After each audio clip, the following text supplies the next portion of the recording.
नमस्कार दोस्तों, स्वागत है आप सबका हमारे इस चैनल पे। हम लोग इस वीडियो के अंतर्गत बात करेंगे खिलजी वंश के बारे में, जो 1290 से लेके 1320 ईस्वी के मध्य में था। ठीक है। पिछली वीडियो में हमने गुलाम वंश के बारे में पढ़ा था और गुलाम वंश के साथ साथ मोहम्मद गौरी और मोहम्मद गजनवी के बारे में भी डिटेल से पढ़ रखा है। अगर आपने वो वीडियो नहीं देखी है तो लिंक डिस्क्रिप्शन में दे रखी है, मैंने देख लीजिएगा। और सेकंड बात यह है कि अगर आपने प्राचीन भारत नहीं पढ़ा है तो प्राचीन भारत की भी मैंने लिंक डिस्क्रिप्शन में दे रखी है। टोटल 4 घंटे का वीडियो है। 4 घंटे के अंदर पूरा प्राचीन काल हमने पढ़ रखा है अच्छे से डिटेल से। ठीक है, तो ये थी बात। और देखिए, अब हम लोग टाइम वेस्ट नहीं करेंगे, पढ़ना शुरू करते हैं। गुलाम वंश के शासन को समाप्त कर 13 जून 1290 को जलालुद्दीन फिरोज खिलजी ने खिलजी वंश की स्थापना करी। ठीक है, तो खिलजी वंश की स्थापना किसने करी थी, ये इंपॉर्टेंट क्वेश्चन है। पहले पॉइंट से आपको यहाँ पे ध्यान रखना है कि खिलजी वंश की स्थापना जलालुद्दीन फिरोज खिलजी ने करी थी। ठीक है, यहाँ पे फिरोज आप नहीं भी याद रखेंगे तो कोई दिक्कत नहीं है, आपको सिर्फ ये ध्यान रखना है जलालुद्दीन खिलजी। जलालुद्दीन खिलजी ने खिलजी वंश की स्थापना करी 1290 में। ठीक है, ये भी सन भी आपको हल्का फुल्का पता होना चाहिए कि लगभग किस समय की बात हो रही। तो 1290 से 1320 के आसपास की बात हो रही, मतलब यहाँ से यहाँ तक खिलजी वंश रहा था। ठीक है, गुलाम वंश खत्म होने के बाद खिलजी वंश आया। खिलजी वंश की स्थापना जलालुद्दीन खिलजी ने करी। देखिए, अब आगे देखते हैं। इसने इसने मतलब जलालुद्दीन खिलजी ने किलोखरी को अपनी राजधानी बनाया। जलालुद्दीन की हत्या 1296 में अमीर खुसरो का मूल नाम सॉरी दोस्तों, ये अलग से लिखा हुआ है। देखिए यहाँ पे, देखिए रिपीट कर रहा हूँ। देखिए, जलालुद्दीन की हत्या 1296 में उसके भतीजा व दामाद एक ही इंसान है, जो कि नाम है उसका अलाउद्दीन खिलजी, ने कड़मानिकपुर यानी कि प्रयाग में कर दी। ठीक, देखो जलालुद्दीन फिरोज ने खिलजी वंश की स्थापना करी और उसकी जो है हत्या किसने करी, अलाउद्दीन खिलजी ने। तो ये जो अलाउद्दीन खिलजी है ये काफी फेमस सम्राट था खिलजी वंश का, तो इसके बारे में आपको ध्यान रखना है। ये 22 अक्टूबर 1296 में अलाउद्दीन दिल्ली का सुल्तान बना। अलाउद्दीन के बचपन का नाम अली तथा गुरसप्पा था। तो ये आपको मोस्ट इंपोर्टेंट पॉइंट ये था पहला आपको, और इसको भी थोड़ा ध्यान रखना है कि अलाउद्दीन के बचपन का नाम अली तथा गुरसप्पा था। ठीक है, चलिए आगे पॉइंट देखते हैं। अलाउद्दीन खिलजी ने सेना को नगद वेतन देने एवं अस्थायी सेना की नींव रखी। दिल्ली के शासकों में अलाउद्दीन खिलजी के पास सबसे विशाल अस्थायी सेना थी। देखिए, पहले मैं आपको एक बात बता देना चाहता हूँ कि ये जो खिलजी वंश है काफी इंपॉर्टेंट चैप्टर है। ठीक है, काफी इंपॉर्टेंट वंश है। इसके अंतर्गत हर लाइन को आपको पढ़ना है और हर लाइन से क्वेश्चन बनते हैं, क्योंकि काफी इंपॉर्टेंट है ये जो वंश है। ठीक ना, तो जो मैं बता रहा हूँ उसको आपको स्किप नहीं करना है कि ये इंपॉर्टेंट है कि नहीं है। और मैं आपको पता भी होगा कि अगर मेरी वीडियो देखते होंगे तो मैं सिर्फ वही पढ़ाता हूँ जो इंपॉर्टेंट है। ठीक है, तो यहाँ पे ध्यान देते रहिए। जो मैं बोल रहा हूँ इसको जो है ये मोस्ट इंपॉर्टेंट पॉइंट है कि क्वेश्चन ऐसे पूछा जाता है कि नगद वेतन और भत्ते देने और अस्थायी सेना रखने की शुरुआत किसने करी थी सबसे पहले। तो अलाउद्दीन जो खिलजी था, जो जलालुद्दीन खिलजी को मारने के बाद अलाउद्दीन खिलजी दिल्ली की गद्दी पर बैठा, तो इसने जो है सबसे पहले जो अपने सेना रखते थे उसको वेतन यानी कि पैसे देने और अस्थायी सेना यानी कि परमानेंट उनको करा। ठीक है, और जो है दिल्ली के शासकों में अलाउद्दीन खिलजी के पास सबसे विशाल सेना थी, यानी कि सबसे अधिक सेना इसी के पास थी, अलाउद्दीन खिलजी के पास। और देखो, घोड़ा दागने एवं सैनिकों का हुलिया लिखने की प्रथा की शुरुआत अलाउद्दीन खिलजी ने करी। यानी घोड़ों को दाग के उसमें निशान बनाया जाता था कि ये हमारा घोड़ा है, यानी कि खिलजी वंश का है, यानी कि अलाउद्दीन खिलजी का है।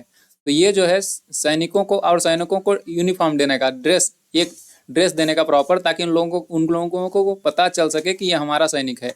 तो ये जो सैनिकों का हुलिया रखने और घोड़ा को दागने का प्रथा जो है अलाउद्दीन खिलजी ने स्टार्ट करी थी। तो ये काफी इंपॉर्टेंट पॉइंट है। ये तीनों जो है मैंने बता रखे हैं, 1 2 3, इन तीनों पॉइंट को आपको बिल्कुल याद रखना है किसी भी हाल में। घोड़ा दागने और सैनिकों का हुलिया रखने की प्रथा अलाउद्दीन खिलजी ने स्टार्ट करी। आगे देखिए, ये जो अलाउद्दीन था, इसने भू राजस्व की दर को बढ़ाकर उपज का 1/2 भाग कर दिया, यानी 50% कर दिया। इसने खम्स यानी कि लूट का जो धन होता था, जो लूट के अलग अलग सैनिक अलग अलग जगहों से लाते थे, उसका जो भाग था वो 1/4 भाग के स्थान पर जो पहले लिया जाता था उसके स्थान पर 3/4 भाग कर दिया, यानी कि अब 3/4 भाग खुद अलाउद्दीन खिलजी के पास रखा जाता था, बाकी का जो सैनिक लूटते थे उनको दे दिया जाता था। ठीक है, यहाँ देखिए, इसने व्यापारियों में बेईमानी को रोकने के लिए कम तौलने वाले व्यक्ति के शरीर से मांस काट लेने का आदेश दिया। इसने अपने शासनकाल में मूल्य नियंत्रण प्रणाली को दृढ़ता से लागू किया। देखो, जो बेईमान व्यापारी थे क्योंकि इन्होंने जो है मूल्य नियंत्रण प्रणाली की शुरुआत किसने करी थी, तो अलाउद्दीन खिलजी ने करी थी। तो जो व्यापारी अगर गलत तौलते थे, मतलब गलत बाट का 1 kg के स्थान पर मान लीजिए 800 ग्राम तौल रहा है, तो अगर उन लोगों को पता चल गया राजा को, तो वो क्या करेगा, जो व्यक्ति ये गलत काम कर रहा है उसके शरीर से जितने ग्राम कम तौल रहा है उतने ग्राम का उससे शरीर से मांस काट लेने का आदेश दिया था। किसने दिया था, अलाउद्दीन खिलजी ने। तो ये अलाउद्दीन खिलजी काफी फेमस सम्राट था, इसके बारे में आपको पता होना चाहिए, जितनी पॉइंट मैं आपको बता रहा हूँ। ठीक है, मूल्य नियंत्रण प्रणाली किसने लागू करी थी, इसी अलाउद्दीन खिलजी ने। चलिए आगे देखिए, दक्षिण भारत के विजय के लिए अलाउद्दीन ने मलिक काफूर को भेजा था। तो क्वेश्चन ये पूछा जाता है कि दक्षिण भारत की विजय के लिए अलाउद्दीन खिलजी ने किसको भेजा था। तो ये जो अलाउद्दीन का जो सेना नायक था, या ऐसा समझ सकते हैं, तो ये जो था ये मलिक काफूर, तो मलिक काफूर को भेजा था किसने, अलाउद्दीन खिलजी ने दक्षिण भारत में जीतने के लिए, क्योंकि ये दिल्ली का शासक था। तो इधर वाला पार्ट जीतने के लिए दक्षिण में मलिक काफूर को भेजा था। मलिक काफूर नाम ध्यान को रखना है। ठीक है, चलिए आगे पॉइंट की देखते हैं हम लोग।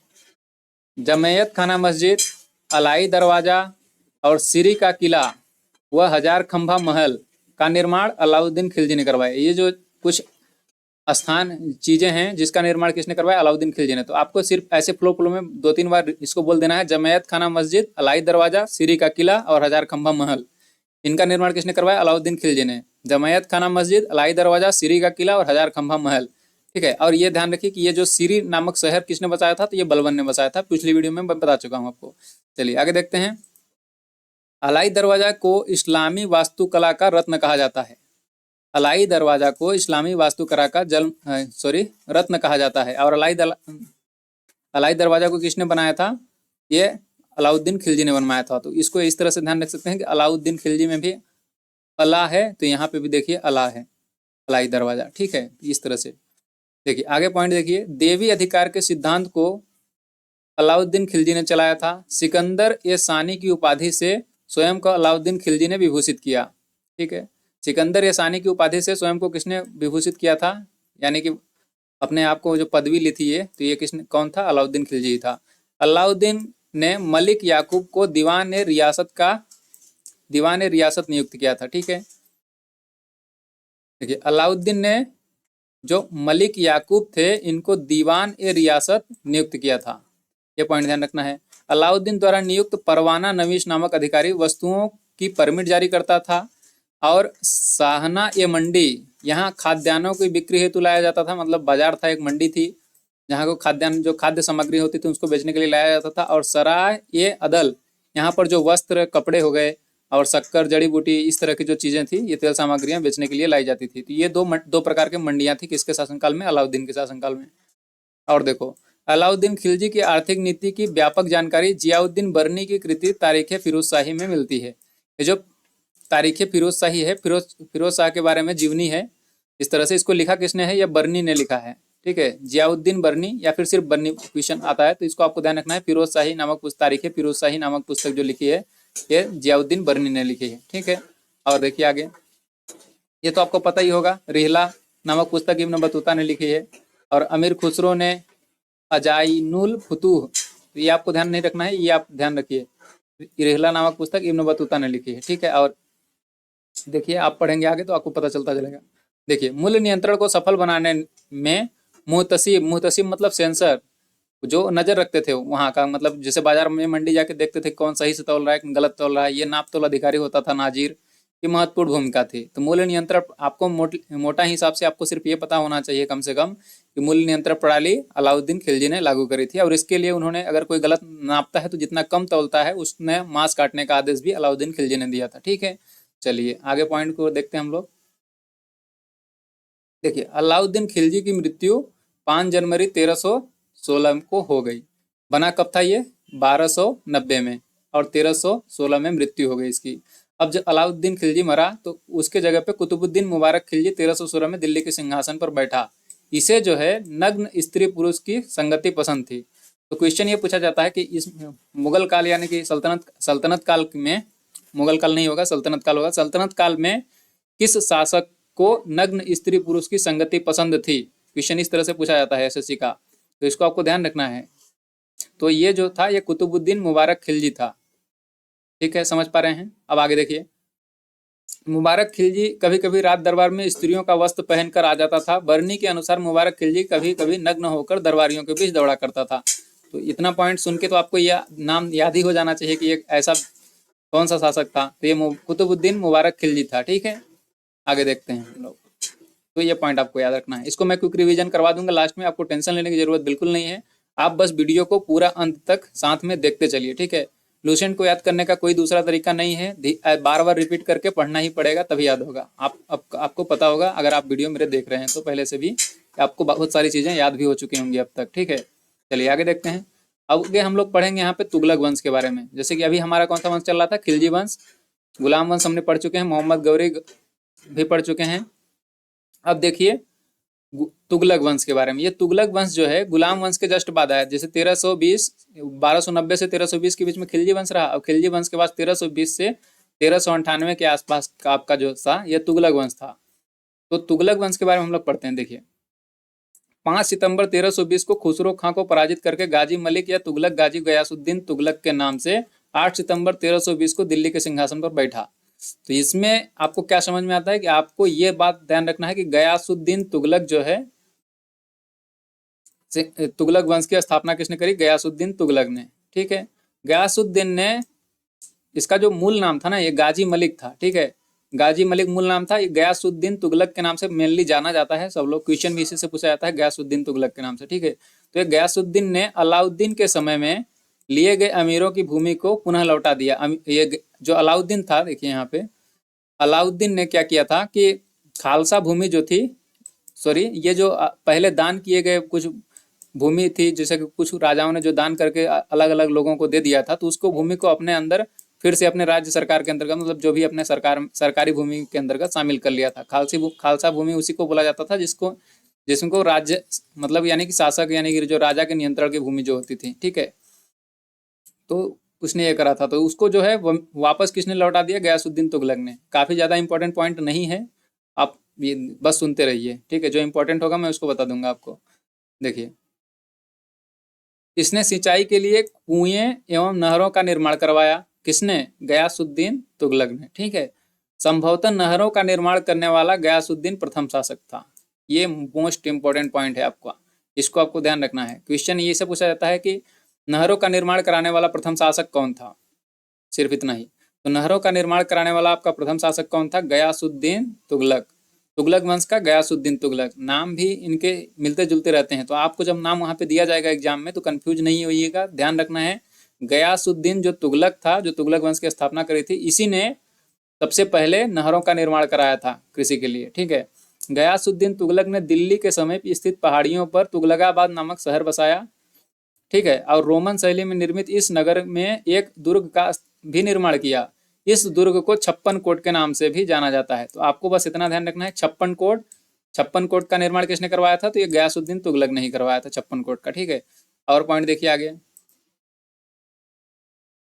गयासुद्दीन तुगलक की मृत्यु 1325 में बंगाल के अभियान से लौटते समय जूना खां द्वारा निर्मित लकड़ी के महल में गिरकर हो गई, मतलब दबकर हो गई। क्या है कि जब ये बंगाल विजय के लिए अभियान के लिए गया था वहां पे युद्ध के लिए गयासुद्दीन तुगलक, तो वहां से वापस आते समय एक लकड़ी का इसके लिए लकड़ी का महल बनवाया गया था, किसके द्वारा, जूना खां द्वारा। ठीक है, ठहरने के लिए। तो जो जूना खां द्वारा लकड़ी का निर्मित महल था, तो उसके अंतर्गत वो महल जब अंदर वो था तो महल गिर गया और उसके अंतर्गत से दब करके गयासुद्दीन तुगलक की मृत्यु हो गई। ठीक है, तो ये आपको ध्यान रखना है कि गयासुद्दीन तुगलक की मृत्यु लकड़ी के महल के अंदर दबकर हुई थी, जिसका निर्माण जूना खां ने करवाया था। काफी इंटरेस्टिंग टॉपिक है ये हिस्ट्री का, इसको अगर आप डिटेल में पढ़ेंगे तो मजा आएगा। लेकिन हमारे पास इतना चूंकि रिवीजन कर रहे हैं और डिटेल से ज्यादा अंदर की बात नहीं जाएंगे, क्योंकि अंदर जाएंगे जितना जाएगी हिस्ट्री बहुत बड़ी है। आपको सिर्फ वो पॉइंट ध्यान रखने हैं जो एग्जाम में आएंगे, और उसी में से आएंगे जो मैं पढ़ा रहा हूँ। इस चीज की मैं आपको गारंटी दे चुका हूँ बहुत पहले ही।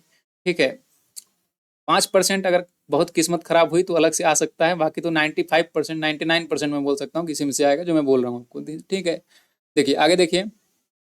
गयासुद्दीन के बाद उलुग खां या जूना खां मोहम्मद बिन तुगलक के नाम से 1325 में दिल्ली के सिंहासन पर बैठा। देखो ये जो जूना खां था ना, ये लकड़ी का महल उसी हिसाब से बनवाया था कि वो आए और मर जाए।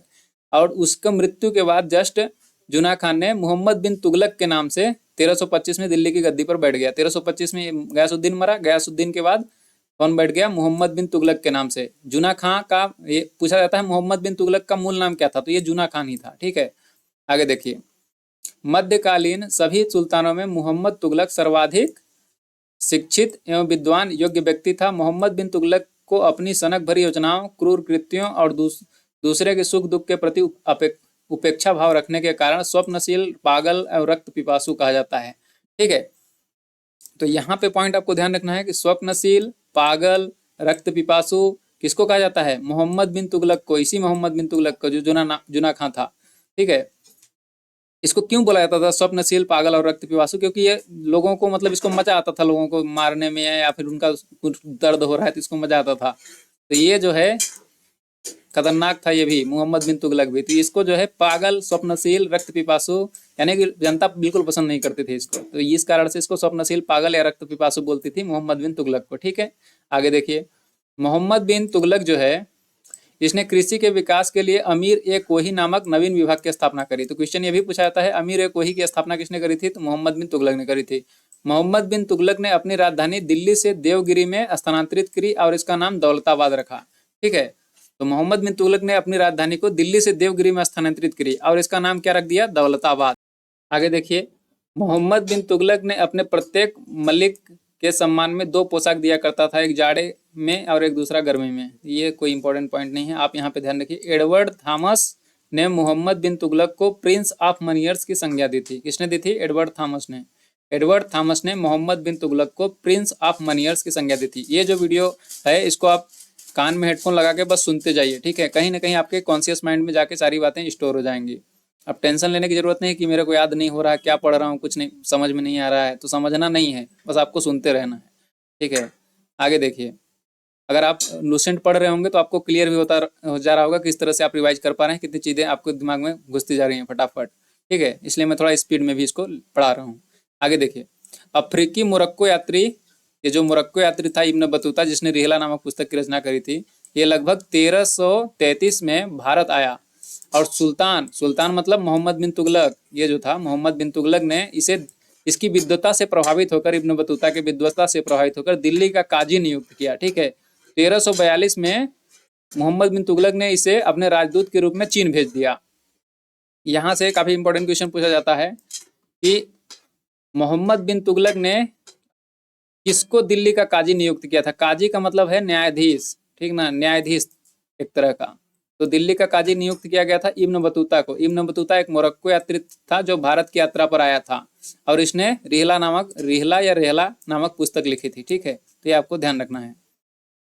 मोहम्मद तुगलक के समय जिया नब्बसी पहला व्यक्ति था जिसने संस्कृत कथाओं की एक श्रृंखला का फारसी में अनुवाद किया। इस पुस्तक का नाम तूतीनामा था, जिसे तोता एक विरहिणी नायिका की कहानी सुनाता है जिसका पति यात्रा पर गया है। ये सब छोड़िए, आगे देखिए, यहाँ पे पॉइंट जो है, मोहम्मद बिन तुगलक के शासनकाल में दक्षिण भारत में, ये जो दिल्ली में था, दक्षिण भारत में हरिहर एवं बुक्का नामक 2 भाइयों ने 1336 में स्वतंत्र राज्य विजयनगर साम्राज्य की स्थापना करी। देखो, अभी हम लोग क्वेश्चन, क्योंकि ये क्वेश्चन पूछा जाता है यहाँ पे, इसीलिए लुसेंट ने लिखा है। ठीक है, तो इसको आपको ध्यान रखना है कि जब ये मोहम्मद बिन तुगलक दिल्ली पर राज कर रहा था उस समय हरिहर एवं बुक्का ये 2 भाई थे। ठीक है ना, इन्होंने जो है विजयनगर साम्राज्य की स्थापना करी थी। कहाँ पे? दक्षिण भारत में। तो ये क्वेश्चन ये पूछा जाता है हरिहर एवं बुक्का मतलब किस काल से संबंधित है? उस समय मुगल शासक कौन था? सॉरी, उस समय जो है कौन सा शासक था इसके साथ में दिल्ली पे? तो ये मोहम्मद बिन तुगलक था। तो इसको फिर से रिपीट करके पढ़ देता हूँ। मोहम्मद बिन तुगलक के शासनकाल में दक्षिण भारत में हरिहर एवं बुक्का नामक 2 भाइयों ने स्वतंत्र साम्राज्य विजयनगर साम्राज्य की स्थापना करी थी। अभी हम लोग आगे जाके विजयनगर साम्राज्य के बारे में डिटेल से पढ़ने वाले हैं। ठीक है, तो आपको वहाँ पे और भी क्लियर हो जाएगा। महाराष्ट्र में अलाउद्दीन बहमन शाह 1347 में स्वतंत्र बहमनी राज्य की स्थापना करी। बहमनी राज्य की स्थापना करी अलाउद्दीन बहमन शाह ने। ठीक है, यहाँ पे देखिए, मोहम्मद बिन तुगलक की मृत्यु पर इतिहासकार बंदायूनी लिखता है, बंदायूनी जो है राइटर, इन्होंने लिखा है अपनी पुस्तक के अंतर्गत कि, ये देखिए इन्वर्टेड कामा के अंतर्गत है, उन्हीं का लिखा हुआ शब्द है ये, अंततः लोगों को उससे मुक्ति मिली और उसे लोगों से। तो क्वेश्चन ये पूछा जाता है कि किस शासक के बारे में बदायूनी ने लिखा है कि अंततः लोगों को उससे मुक्ति मिली और उसे लोगों से उसकी मृत्यु पर। तो ये बात जो बोली जा रही है मोहम्मद बिन तुगलक के लिए बोली जा रही है। क्यों? क्योंकि इसी को रक्त पिपासु वगैरह बोला गया था। देखिए यहाँ पे स्वप्नशील, पागल, रक्त पिपासु, लोग परेशान थे जनता, इसलिए इसको जनता बोलती है कि अंततः लोगों को उससे मुक्ति मिली और उसे लोगों से। ठीक है, आगे देखिए। मोहम्मद बिन तुगलक शेख अलाउद्दीन का शिष्य था। ये जो मोहम्मद बिन तुगलक था एक शेख अलाउद्दीन का शिष्य था। फिरोज तुगलक का राज्याभिषेक थट्टा के नजदीक, मतलब इसकी मृत्यु के बाद मोहम्मद तुगलक के बाद फिरोज तुगलक आया। यह 1351 में हुआ। ठीक है, पुनः फिरोज का अभिषेक दिल्ली में अगस्त 1351 में हुआ। खलीफा द्वारा इसको कासिम उर मोममीन की उपाधि दी गई। चलिए इसको छोड़िए, कोई इंपॉर्टेंट नहीं ज़्यादा। यहाँ पे जो पॉइंट बोल रहा हूँ उसको देखिए। हाँ, सबसे पहले इसको थोड़ा सा देख लीजिए, एक बार सुन लीजिए। फिरोज तुगलक ब्राह्मणों पर जजिया लागू करने वाला पहला मुसलमान शासक था। मतलब जजिया कर जो लागू किया गया था सबसे पहले मुसलमान शासकों, जो गैर करने वाला पहला मुसलमान था। गैर मुसलमानों पर यानी कि ब्राह्मण जो थे, ब्राह्मण जाति के लोग थे हिंदू वाले, उन पे जो है जजिया टैक्स लगाया गया था। किसके द्वारा? फिरोज तुगलक के द्वारा। फिरोज तुगलक ने एक और नया कर, सिंचाई कर भी लगाया था, जो उपज का यानी जितना उपज होगा उसका 10% यानी 1/10 भाग था। ठीक है, फिरोज तुगलक ने 5 बड़ी नहरों का भी निर्माण करवाया था। सबसे पहले जो है गयासुद्दीन तुगलक ने निर्माण करवाया था नहरों का, और फिरोज तुगलक ने सबसे अधिक, मतलब इस तरह से कह सकते हैं कि सबसे अधिक नहरों का निर्माण किस शासक ने करवाया था? फिरोज तुगलक ने करवाया था। तो फिरोज तुगलक ने 5 बड़ी नहरों का निर्माण करवाया था। ये पॉइंट आपको ध्यान रखना है। और देख लीजिए, इसमें फिरोज तुगलक ने 300 नए नगर बसाए थे। इसमें से हिसार, फिरोजाबाद, फतेहाबाद, जौनपुर और फिरोजपुर प्रमुख हैं।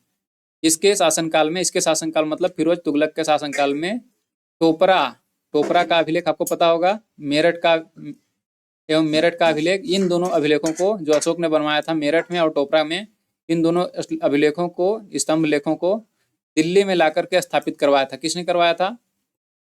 ये फिरोज तुगलक ने ही करवाया था। ये मैं आपको पढ़ा चुका हूँ प्राचीन भारत के इतिहास में। ठीक है, सुल्तान फिरोज तुगलक ने अनाथ मुस्लिम महिलाओं, विधवाओं एवं लड़कियों की सहायता के लिए एक नए विभाग दीवान ए खैरात की स्थापना करी।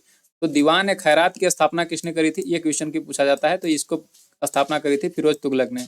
सुल्तान फिरोज तुगलक ने अनाथ मुस्लिम महिलाओं, विधवाओं एवं लड़कियों की सहायता के लिए एक विभाग की स्थापना करी थी, जिसका विभाग का नाम क्या था? दीवान ए खैरात। खैरात मतलब उनकी हेल्प करने के लिए जो भी दान वगैरह दिया जाता था।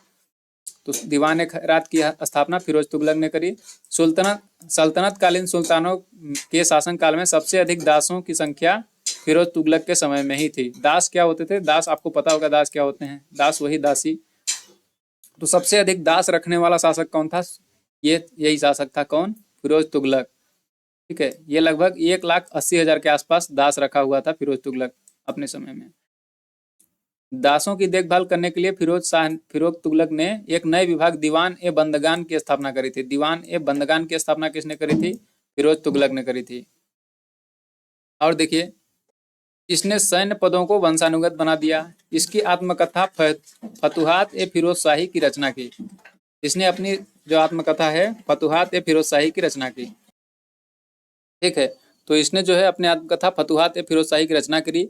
इसने जियाउद्दीन बर्नी और एम्स ए सिराज अफीफ को अपना संरक्षण प्रदान किया। और आगे देखिए, देखते हैं कुछ इंपॉर्टेंट पॉइंट होते हैं तो देखिए, इसने चांदी एवं तांबे के मिश्रण से निर्मित सिक्के भारी संख्या में जारी करवाए, जिसे अद्धा एवं विक कहा जाता था। देखिए, और देखिए, तुगलक वंश का अंतिम शासक नासिरुद्दीन महमूद तुगलक हुआ। इसका शासन दिल्ली से पालम तक ही रह गया, यानी कि ये उतना संभाल नहीं सका जितना तुगलक वंश का पूरा शासक था सल्तनत कालीन। तो इसने छोटे एरिया तक ही सीमित रह गया इसका। उसके बाद देखिए, तैमूर लंग ने सुल्तान नासिरुद्दीन महमूद तुगलक के समय 1398 में दिल्ली पर आक्रमण किया, और नासिरुद्दीन के समय में ही मलिकुसरसक पूर्वाधिपति की उपाधि धारण कर एक हिजड़ा मलिक सावरकर ने जौनपुर पर एक स्वतंत्र राज्य की स्थापना करी। तो ये कुछ इंपॉर्टेंट पॉइंट थे। एक बार हम लोग क्विक रिवीजन की तरह से इसको देख लेते हैं क्या क्या इंपॉर्टेंट पॉइंट है इसमें। देखिए, नेक्स्ट वीडियो के हम लोग सैयद वंश के बारे में पढ़ेंगे। देखिए आइए पहले यहाँ पे देखिए लोधी वंश और सैयद वंश के बारे में नेक्स्ट वीडियो में पढ़ेंगे। अभी यहाँ पे ध्यान दीजिए, सल्तनत कालीन सुल्तानों में सबसे अधिक किसने दासों को किसने रखा था? फिरोज तुगलक ने रखा था। दीवान ए बंदगान और दीवान ए खैरात नामक दो विभाग की स्थापना किसने करवाई थी? तो ये था अपना फिरोज तुगलक, सुल्तान फिरोज तुगलक, ठीक है। और जो टोपरा और मेरठ के दो अशोक के स्तंभ लेखों को दिल्ली में किसने स्थापित करवाया? फिरोज तुगलक ने करवाया। सबसे अधिक नहरों का निर्माण किसने करवाया? फिरोज तुगलक ने करवाया, ठीक है। मोहम्मद बिन तुगलक की मृत्यु पर बदायूं ने लिखा है कि अंततः लोगों को उससे मुक्ति मिली और उसे लोगों से, ठीक है। और देखिए ये जो मोहम्मद बिन तुगलक था शेख अलाउद्दीन का शिष्य था। मोहम्मद बिन तुगलक के शासनकाल में हरिहर एवं बुक्का नामक दो भाइयों ने विजयनगर साम्राज्य की स्थापना करी थी दक्षिण भारत में, ठीक है। इब्न बतूता की पुस्तक रहला है जिसको इब्न बतूता को दिल्ली का काजू नियुक्त किया था मोहम्मद बिन तुगलक ने, ठीक है। 1333 के आसपास में ये आया था इंडिया में और 1342 में मोहम्मद बिन तुगलक ने ही इसको दिल्ली में भेज दिया था अपना राजदूत बना के, ठीक है। ये पॉइंट थे कुछ। और देखिए स्वप्नशील, पागल और रक्त पिपासु किसको कहा जाता है? मोहम्मद बिन तुगलक को कहा जाता था। और गयासुद्दीन तुगलक की मृत्यु कैसे हुई थी? तो जूना खान द्वारा निर्मित लकड़ी के महल में गिरकर दब करके हो गई थी। ये काफी इंपॉर्टेंट पॉइंट है, जो मैं बोल रहा हूँ ये पॉइंट को आपको बिल्कुल ध्यान रखना है, ठीक है। सिंचाई के लिए कुएं एवं नहरों का निर्माण कराने वाला और पहली पहली बार नहरों का निर्माण कराने वाला शासक कौन था? सबसे पहले गयासुद्दीन था, गयासुद्दीन तुगलक, ठीक है। ये तुगलक वंश हो गया हमारा। और देखिए कुतुबुद्दीन मुबारक खिलजी दिल्ली के सिंहासन पर बैठा। इसने नग्न स्त्री और पुरुष की संगति किसे पसंद थी? तो कुतुबुद्दीन मुबारक खिलजी को। और देखिए मूल्य नियंत्रण प्रणाली सबसे ज्यादा दृढ़ता से किसने लागू किया था? यहाँ पे देखिए कहाँ लिखा है, यहाँ पे मूल्य नियंत्रण प्रणाली सबसे दृढ़ता से लागू किसने करवाया था? अपना अलाउद्दीन खिलजी ने करवाया था। जमैयत खाना मस्जिद, अलाई दरवाजा, सीरी का किला और हजार खंभा महल का निर्माण किसने कराया? अलाउद्दीन खिलजी ने करवाया। अलाई दरवाजा को इस्लामी वास्तुकला का रत्न कहा जाता है। ये काफी इंपॉर्टेंट है ये अलाई दरवाजा जो है, तो इसको आपको कम से कम पता तो होना ही चाहिए किसने बनवाया था। अलाउद्दीन में अला छुपा है और अलाउद्दीन में भी अला छुपा है, तो ध्यान रखिए अलाउद्दीन खिलजी ने अलाई दरवाजा की स्थापना करी थी, ठीक है, बनवाया था मतलब उसको। और ये इंपॉर्टेंट पॉइंट यहाँ पे देखिए घोड़ा दागना और सैनिकों का हुलिया रखने की प्रथा के शुभारंभ किसने किया? अलाउद्दीन खिलजी ने ही किया है। और ये पॉइंट यहाँ पे देखिए नगद वेतन और अस्थायी सेना रखने की नींव भी इसी ने रखी, अलाउद्दीन खिलजी ने ही। अलाउद्दीन का मूल नाम अली था, गुरसप्पा था। गुलाम वंश खिलजी वंश की स्थापना जलालुद्दीन खिलजी ने करी थी। जलालुद्दीन को मार के अलाउद्दीन बना। अलाउद्दीन काफी फेमस सम्राट हुआ खिलजी वंश का, ठीक है। तो ये कुछ इंपॉर्टेंट पॉइंट थे, मोस्ट इंपॉर्टेंट पॉइंट थे ये जो खिलजी वंश है और आपका ये जो अभी तुगलक वंश है, ये काफी इंपॉर्टेंट चैप्टर हैं, इनको आपको बहुत अच्छे से पढ़ना है, ठीक है। जो पॉइंट मैंने बताया उसको बिल्कुल दिमाग में बैठा लेना है। वीडियो को एक बार रिवाइज करके 2x पे करके देख लीजिए, ठीक है। अभी नहीं तो कुछ समय बाद देख लीजिएगा। और अपन नेक्स्ट वीडियो में सैयद वंश के बारे में पढ़ेंगे। चैनल को अगर आपने अभी तक सब्सक्राइब नहीं किया है तो चैनल को सब्सक्राइब कर लीजिए, ठीक है। और क्या, वीडियो अगर पसंद आता है तो लाइक करिए और अपने दोस्तों को भी शेयर करिए जो लुसेंट पढ़ रहे हैं बट उनको याद नहीं हो पा रहा है, तो इस तरह से वो भी बार बार सुनेंगे तो याद हो जाएगा, ठीक है, ठीक है। और वीडियो अगर नहीं पसंद में आता है तो उसको कमेंट करके लिखिए, बताइए कि कहाँ पे समस्या आ रही, क्या चीज़ों में आपको कुछ डाउट है तो वहाँ पे पूछ सकते हैं, ठीक है। मिलते हैं अपन नेक्स्ट वीडियो में, तब तक के लिए टेक केयर और बाय बाय।